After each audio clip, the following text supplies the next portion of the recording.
آپ نماز سے فارغ ہوئے تو فرمایا میری نماز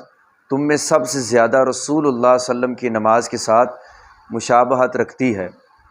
حضرت انس بن مالک روایت کرتے ہیں حضور نبی اکرم حضرت ابو بکر اور حضرت عمر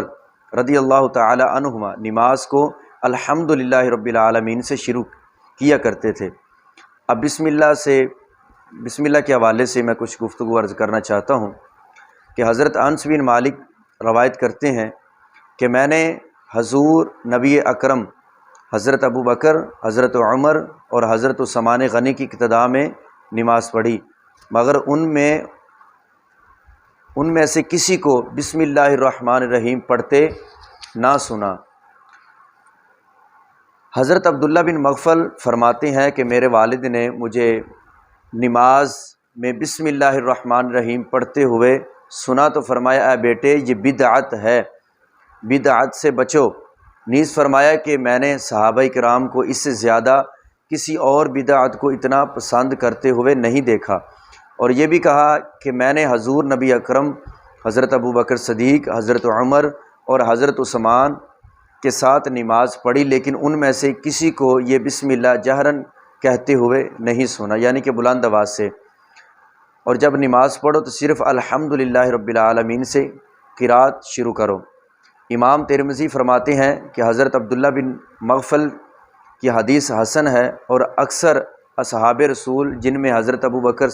حضرت عمر حضرت عثمان حضرت علی اور ان کے علاوہ کئی صحابہ کرام شامل ہیں اس پر عمل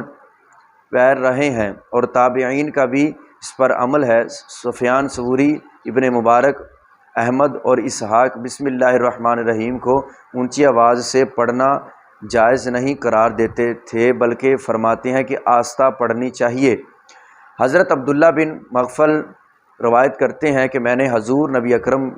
کے پیچھے اور ابو بکر اور عمر کے پیچھے نماز پڑھی، اور کسی کو بھی بلند آواز سے بسم اللہ الرحمن الرحیم پڑھتے ہوئے نہ سنا۔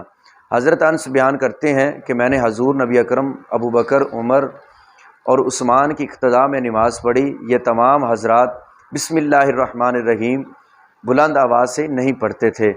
حضرت ابو وائل روایت کرتے ہیں کہ حضرت علی اور حضرت عمار رضی اللہ تعالی عنہما نماز میں بسم اللہ الرحمن الرحیم پڑھتے وقت آواز بلند نہیں کرتے تھے، یعنی کہ جب بھی بسم اللہ نماز میں پڑھنی ہے تو اس میں ہم آواز کو بلند نہیں کر سکتے، آہستہ آواز میں ہم اپنی آواز کو خود ہی سن سکیں تو اس میں یہ جائز ہے اپنا بسم اللہ پڑھنا، بلند آواز سے بسم اللہ ہم نہیں پڑھیں گے۔ اب ہم رفع یدین کے متعلق جو ہے گفتگو کرتے ہیں۔